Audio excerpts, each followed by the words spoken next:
প্রিয় দর্শক, ঢাকা বিশ্ববিদ্যালয় আমাদের গর্বের প্রতিষ্ঠান এবং ডাকসু আরও গর্বের। কিন্তু আমরা সাম্প্রতিক সময়ে লক্ষ্য করছি ডাকসুর কিছু কিছু নেতা যে আচরণগুলো করছেন সেটা কতটা যুক্তিযুক্ত। বিশেষ করে ঢাকা বিশ্ববিদ্যালয়ের খেলার মাঠে একদল ছোট ছোট বাচ্চা তাদেরকে কান ধরিয়ে উঠবোস করিয়েছেন একজন ডাকসুর নেতা। এটা নিয়ে হয়তো আমরা আলাপ করব। আমি রেজানুর রহমান, সংবাদপত্রে বাংলাদেশ অনুষ্ঠান থেকে আপনাদের স্বাগত জানাচ্ছি। আমাদের আজকের অনুষ্ঠানে অতিথি হিসেবে উপস্থিত আছেন জাতীয় প্রেস ক্লাবের সভাপতি, দৈনিক কালের কণ্ঠের সম্পাদক, বিশিষ্ট সাংবাদিক হাসান হাফিজ। স্বাগত আপনাকে অনুষ্ঠানে। ধন্যবাদ। পত্রপত্রিকায় প্রকাশিত কয়েকটা গুরুত্বপূর্ণ শিরোনাম পড়ে শোনাই আপনাকে, তারপর আমরা আলোচনায় যেতে চাই। দৈনিক প্রথম আলো, আদানি বছরে 5 থেকে 6 হাজার কোটি টাকা বাড়তি নিচ্ছে, জাতীয় কমিটির প্রতিবেদন। সাকিবের জাতীয় দলে খেলা নিয়ে অনেক যদি, কিন্তু জয়ী হলে দুর্নীতির টুটি চেপে ধরব চট্টগ্রামে তারেক রহমান। কালের কণ্ঠের শিরোনাম, বাকযুদ্ধের পারদ চড়ছে ত্রয়োদশ জাতীয় সংসদ নির্বাচন নিয়ে, নির্বাচনে এআই আতঙ্ক। দৈনিক যুগান্তর, ভোটের ব্যয় 3,000 কোটি টাকা, ত্রয়োদশ জাতীয় সংসদ নির্বাচন ও গণভোট, ঘুষ কমিশনের টাকা শীর্ষ কর্মকর্তাদের অ্যাকাউন্টে।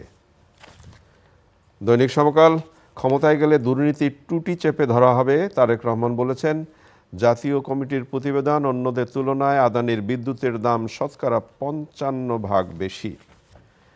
দৈনিক ইত্তেফাক, নির্বাচন নিয়ে ষড়যন্ত্র হচ্ছে, সজাগ থাকুন, তারেক রহমান বলেছেন। জামায়াতের আমির বলেছেন, আপনাদের চৌকিদার হতে চাই।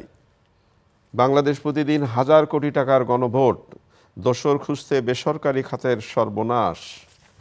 মানব জমিনের শিরোনাম, স্থানান্তরিত ভোট নিয়ে বিতর্ক, হেরে যাওয়ার ভয়ে অনেকে বাঁকা পথে চলছেন, ঢাকায় শফিকুর রহমান বলেছেন। চট্টগ্রামে তারেক রহমান বলেছেন, বিএনপি সরকারে এলে দুর্নীতি টুটি চেপে ধরা হবে। আজকের পত্রিকা, দুর্নীতি বাদ না দিলে কমপ্লিট লাল কার্ড, দুর্নীতির টুটি চেপে ধরব। আমার দেশের শিরোনাম, বিদ্যুৎ খাতের লুটপাটে জড়িত হাসিনা নসরুল। আমাদের সময়, ক্ষমতায় গেলে দুর্নীতির টুটি চেপে ধরা হবে, ভোটের লড়াইয়ে ডিজিটাল মাঠে। সময়ের আলো, ৭১ ধর্ম, ভারত চাঁদাবাজি, পুরনো অস্ত্রের লড়াই। বাংলাবাজার পত্রিকা, দুর্নীতির বিরুদ্ধে কঠোর পদক্ষেপের অঙ্গীকার তারেক রহমানের। রূপালী বাংলাদেশ, 34 জেলার সীমান্ত দিয়ে আসছে অবৈধ অস্ত্র, নির্বাচনে নিশ্চিত নিরাপত্তার ব্যবস্থা করবে ইসি।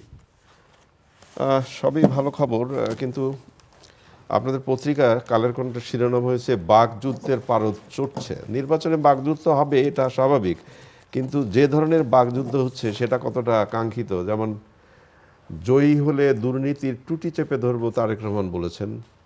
একই সাথে শফিকুর রহমান সাহেব বলেছেন, হেরে যাওয়ার ভয়ে বাঁকা পথে যদি কেউ চলছেন তাকে প্রতিহত করা হবে। আবার নির্বাচন নিয়ে ষড়যন্ত্র, সতর্ক থাকুন, তারেক রহমান বলেছেন। তাহলে নির্বাচনে সতর্ক থাকুন, ষড়যন্ত্র তো আছেই। আসলে আপনি এই যে বললেন অবৈধ অস্ত্র আসছে, নানান ধরনের অস্থিতিশীলতা। আবার আপনি দেখেন ভারতে শেখ হাসিনার যে বক্তব্য, সেটাও তো এই মুহূর্তে খুবই তাৎপর্যবহ এবং এটা বাংলাদেশ কঠোরভাবে প্রতিবাদ করেছে। তো অস্থিতিশীলতার একটা ষড়যন্ত্র তো আছে, এটা পরিষ্কার। তারপরে যারা 1.5 দশক ধরে ফ্যাসিস্ট ছিল, তাদের দোসর ছিল, তারাও তো চাইবে যে অশান্তি করার জন্য, নির্বাচনটাকে বন্ডল করার জন্যে। তো সেইটার বিরুদ্ধে জাতীয় ঐক্যটা প্রয়োজন, সবাই মিলে যেন এটা রুখে দাঁড়াতে পারি আমরা। বাকযুদ্ধ তো হবে, এটা গণতন্ত্রে তো সেটার সুবিধা আছেই, বিধান আছেই, কিন্তু সেটা যেন কখনো অশালীন পর্যায়ে না যায়। আমাদের আশঙ্কাটা সেখানেই, সেটা যেন কখনো কুৎসিত আক্রমণের মধ্যে না যায়, একটা শালীনতা বজায় থাকে, সুস্থতা থাকে, একটা শ্রদ্ধাশীলতা থাকে পারস্পরিক, এবং একটা পরমত সহিষ্ণুতা। গতকাল একটা খুব গুরুত্বপূর্ণ কথা বলছেন, আমরা যদি কারো বিরুদ্ধে কথা বলি তাহলে কি লাভ হবে? আপনার লাভ হবে, আমার লাভ হবে, দেশের লাভ হবে। আমাদের কাজ হলো দেশের জন্য কাজ করার স্বপ্ন দেখা। অতীতচারিতাটা বাদ দিয়ে সামনে লেটস লুক ফরওয়ার্ড। আসলে সবাই মিলে আমরা কিভাবে কাজ করতে পারি, কতখানি ছাড় দিতে পারি, সেই দেশপ্রেমের পরিচয়টা দিতে হবে। কারণ অন্যান্য নির্বাচন থেকে এই নির্বাচনের চ্যালেঞ্জ সবচেয়ে বেশি, সবচেয়ে জটিল এবং বহুমাত্রিক, এবং আমরা জানি না অজানা কোন জায়গা থেকে কি আশঙ্কা আসে, কোনটা নস্যাৎ করতে পারে, সেই ধরনের এখনও বেশি দিন বাকি নাই আর, কিন্তু আমরা চাইবো যে একটা সুষ্ঠু অবাধ একটা নির্বাচন, গ্রহণযোগ্য একটা নির্বাচন যেন হয়, এবং একটা আমরা জুলাই চেতনার যেই পরবর্তী সেইটাকে চেতনাটাকে সমুন্নত রেখে সেটাকে সংহত করার জন্য একটা স্থায়ী রূপ দেওয়ার জন্যে আমরা যেন গণতান্ত্রিক অভিযাত্রাটাকে সফল করতে পারি, সেটাই সবার লক্ষ্য হওয়া উচিত। শুধু রাজনৈতিক দল নয়, সরকার নয়, প্রত্যেকটা ব্যক্তি মানুষেরও এখানে ভূমিকা আছে। আমরা যেন এইবার একটা অঙ্গীকারের প্রত্যয়ের পরিচয় দিতে পারি, আমরা যেন ভোটাধিকারটা শান্তিতে প্রয়োগ করতে পারি, সেই পরিবেশটা যেন নিশ্চিত হয়, সেটা সবাই মিলে চেষ্টা করা দরকার। তাহলেই কিন্তু যত ষড়যন্ত্রই হোক সব নস্যাৎ করে দেওয়া সম্ভব। আপনি মানবাধিকারের কথা বললেন, যেমন একটি খবর এই মুহূর্তে বেশ আলোচিত হচ্ছে, মানে প্যারোলে মুক্তি। নিষিদ্ধ ঘোষিত ছাত্রলীগ নেতা জেলে আছেন, তিনি প্যারোলে মুক্তি চেয়েছেন, তার স্ত্রীর মৃত্যুর এবং বাচ্চার মৃত্যু একই সাথেই ঘটলো। তা সেটা আইনি জটিলতা ঠিক আমি জানি না, কোন জেল থেকে কোন জেলে নেবে, এটা কোন জেলের ঘটনা, ওই যে চাপা পড়া মানুষের মধ্যে একটা গল্প আর কি, আপনি নিশ্চয়ই বুঝবেন যে বললো যে একটি লোক চাপা পড়েছে, সেটা কোন মন্ত্রণালয়ে পড়েছে সেটা নিয়ে টানাটানিতে লোকটির জীবনই শেষ পর্যন্ত গেছে। তাহলে এই যে ঘটনাটা ঘটলো এই সময় মানবিক বা এই যে মানবাধিকারের কথা আমরা বলছি, কি মনে হয় আপনার, কতটুকু? আমরা তো মানবিক বাংলাদেশ একটা চাই, আইন তো মানুষের জন্য, আইনের জন্য তো মানুষ না। তো সেটা কিন্তু অনেক সময় কিন্তু যদি আপনার ইচ্ছা থাকে তাহলে আপনি আইনটাকে সেভাবে কাজে লাগাতে পারেন, পরে এগুলি জাস্টিফাই করা যায়। তো আমরা একটা মানবিক প্রশাসন চাই, মানবিক একটা রাজনীতি চাই, মানবিক একটা মানে সংস্কৃতি আমরা যেন গড়ে তুলতে পারি। সেইটা কিন্তু একটা বড় কঠিন কাজ এবং সময় সাপেক্ষ কাজ।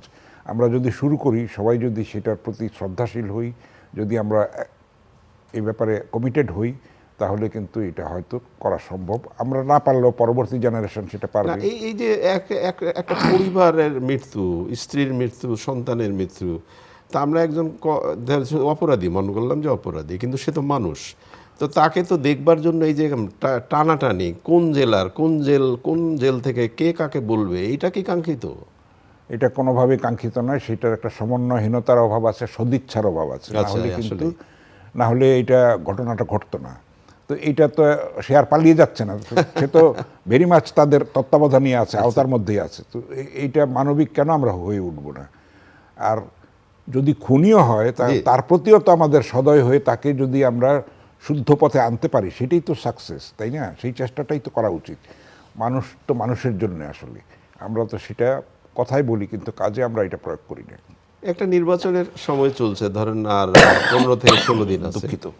তো সব কিছু মিলে সারা দেশে তো নির্বাচনী উত্তেজনা, আমেজ, আনন্দ সব কিছু শুরু হয়েছে, কিন্তু মাঝে মাঝে কিছু খবর একটু প্রশ্নবিদ্ধ হয়। যেমন ধরেন ডাকসুর কথা বলছিলাম আমরা দুজনেই এই ঐতিহ্যবাহী শিক্ষা প্রতিষ্ঠানের শিক্ষার্থী, আমাদের সেই অতীতের কথা আমাদের মনে পড়ে।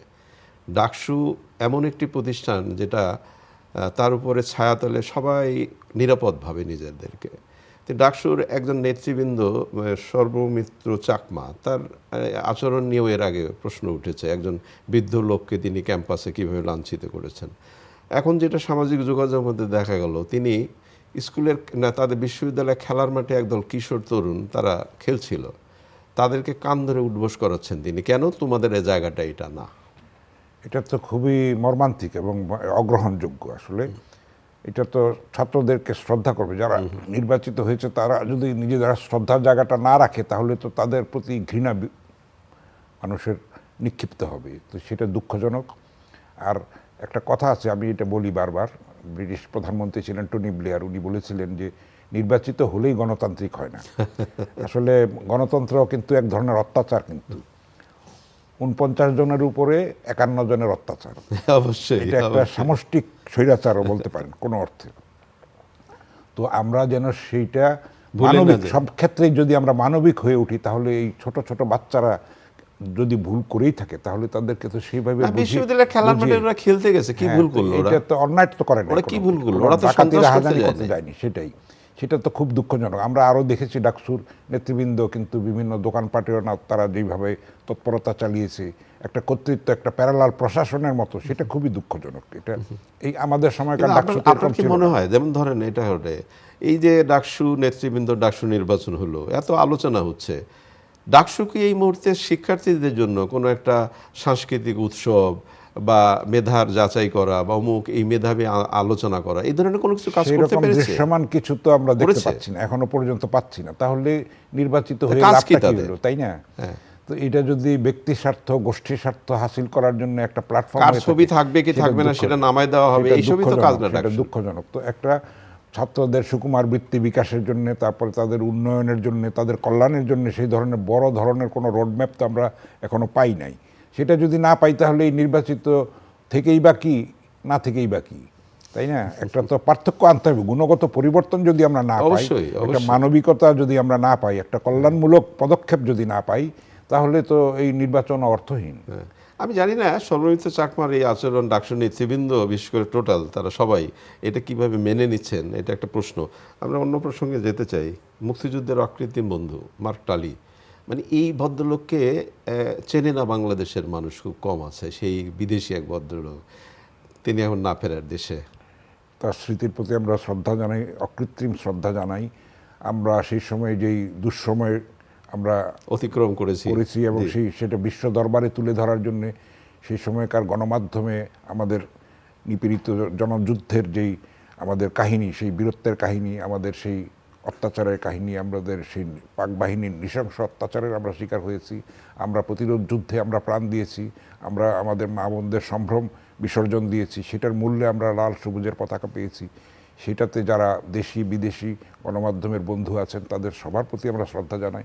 বিশেষ করে মার্ক টালি, বিবিসি তো একটা খুবই বিশ্বস্ত একটা মানে গণমাধ্যম সেই ছিল। স্বাধীনতা যুদ্ধের সময় আমরা যারা এখন ছোট আমাদেরও মনে আছে যে একমাত্র অবদান ছিল রেডিওতে এইভাবে কান দিয়ে শোনাটা, যে কি বললো আজকে বিবিসি।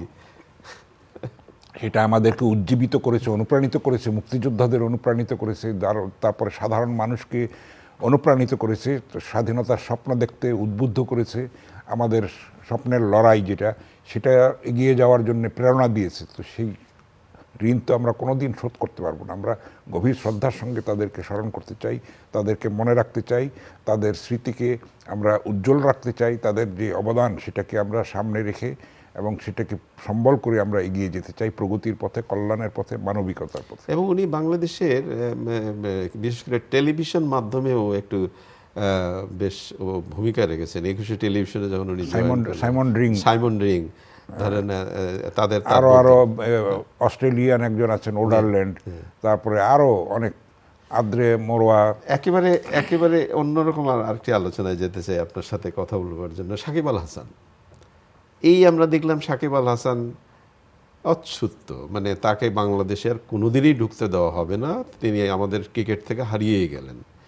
আমরা টি-20 বিশ্বকাপ খেলতে পাচ্ছি না, পারলাম না, কেন পারলাম না, এখন নানা ধরনের বিশ্লেষণ হচ্ছে। বোর্ডের সভাপতি তিনি অস্ট্রেলিয়া তার পরিবারের কাছে চলে যাবেন, পত্রিকার শিরোনাম হয়েছেন তিনি নির্বাচনের পরে ফিরবেন কি ফিরবেন না সেটা বোঝা যাবে। তাহলে এই যে হঠাৎ করে সাকিব আল হাসানকে নিয়ে এত আলোচনা হচ্ছে, এত মায়া দেখানো হচ্ছে, কেন, কি কারণে? আসলে মানে খেলাকে না রাজনীতির থেকে বিচ্ছিন্ন করাই উচিত। যেটা আমাদের ভারত বাংলাদেশ সম্পর্কটা, যে খেলাকে নিয়ে যে একটা বাজে পর্যায়ে গেল, সেটা খুবই দুঃখজনক এবং অনভিপ্রেত। আমরা বোধহয় সেটা ঠিকমতো হ্যান্ডেল করতে পারিনি। আমাদের একটা ধৈর্যের, সহিষ্ণুতার, একটা কূটনৈতিক কৌশলের আশ্রয় নেওয়াটা দরকার ছিল। এরকম ড্রাস্টিক একটা ডিসিশন মনে হয় আমাদের ক্রিকেটের জন্য কল্যাণ বয়ে আনবে না শেষ পর্যন্ত। তো এইগুলি খুব বিচক্ষণতার সঙ্গে ঠান্ডা মাথায় কিন্তু সিদ্ধান্তগুলি নেওয়া উচিত, সুদূর প্রসারী চিন্তা করে। কি হলে কি হবে। আমাদের ক্রিকেটাররাও কিন্তু এটাতে স্বস্তি বোধ করছে, এমন ভাবার কোনো কারণ নাই। বাংলাদেশের ক্রিকেটারমোদী জনগণ তারাও কিন্তু ব্যথিত, এবং আমরা তো প্রতিবেশী বদলাতে পারবো না। যতটা সম্ভব আমরা আমাদের সম্মান বজায় রেখে, আত্মসম্মান বজায় রেখে আমরা বন্ধুত্ব চাইব, এবং একটা সমমর্যাদার ভিত্তিতে আমাদের সেই বন্ধুত্বটা যেন থাকে, সেটাই আমাদের কাম্য হওয়া দরকার। সেখানে কিন্তু আমাদের আরও ধৈর্যের পরিচয় দিতে হবে, ঠান্ডা মাথায় সিদ্ধান্ত নিতে হবে। আমরা যেন নিজেদেরকে হঠাৎ করে উত্তেজনাবশত কোনো সিদ্ধান্ত নিয়ে যেন নিজেদের ক্ষতি না করে ফেলি, ভবিষ্যৎটাকে যেন প্রশ্নবিদ্ধ না করি। আবার নির্বাচনের প্রসঙ্গে আসতে চাই। যেমন ধরেন অতীতের স্মৃতিগুলো যদি মনে পড়ে, নির্বাচনে একটা শালীনতা, বয়োজ্যেষ্ঠ তরুণ শ্রদ্ধার জায়গা, স্নেহের জায়গা, সেইটা একটা কখনো লঙ্ঘিত হয়েছে বলে মনে পড়ে না। কিন্তু এইবারে বিশেষ করে একটি আসনে এনসিপির একজন নেতা এবং আরেকজন বয়োজ্যেষ্ঠ নেতার যে বাহাস দেখা যাচ্ছে এবং সামাজিক যোগাযোগ মাধ্যমে যেভাবে ফুটে উঠছে, এটা কি কাঙ্ক্ষিত? কোনোভাবেই কাঙ্ক্ষিত না। আসলে এটা আমরা তো মুরব্বীদের শ্রদ্ধা করার সংস্কৃতিটার থেকে দূরে সরে এসেছি অনেকখানি। সেটাকে ফিরিয়ে আনতে হবে আসলে, না হলে কিন্তু একটা মানবিক সমাজ আমরা গড়ে তুলতে পারবো না। সেটার ক্ষেত্রে সবারই দায়িত্ব আছে, বড় ছোট, বিশেষ করে বড়দের দায়িত্বটা বেশি।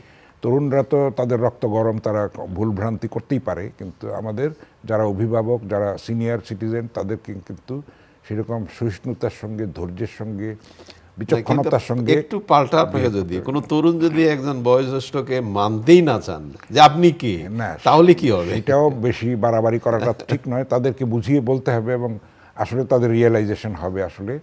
তো এইটাই আমাদের কাম্য হওয়া উচিত, সবাই মিলে যেন আমরা একটা শান্তিপূর্ণ, শ্রদ্ধাশীল জায়গা একটা তৈরি করতে পারি এবং আমাদের নতুন জেনারেশনের কাছে যেন আমরা সম্মানের সঙ্গে তারা যেন আমাদেরকে স্মরণ করে, এরকম দৃষ্টান্ত যেন আমরা রেখে যেতে পারি, সেটাই চেষ্টা করাটা উচিত। কারণ মানুষের জীবন কত দিনের বলেন, এর মধ্যে যদি আমরা একটু শান্তিপূর্ণভাবে শ্রদ্ধার সঙ্গে বাঁচতে পারি, অন্যকে সমীহ করি, সম্মান করি, তাহলেই তো আর কোনো অশান্তি থাকে না।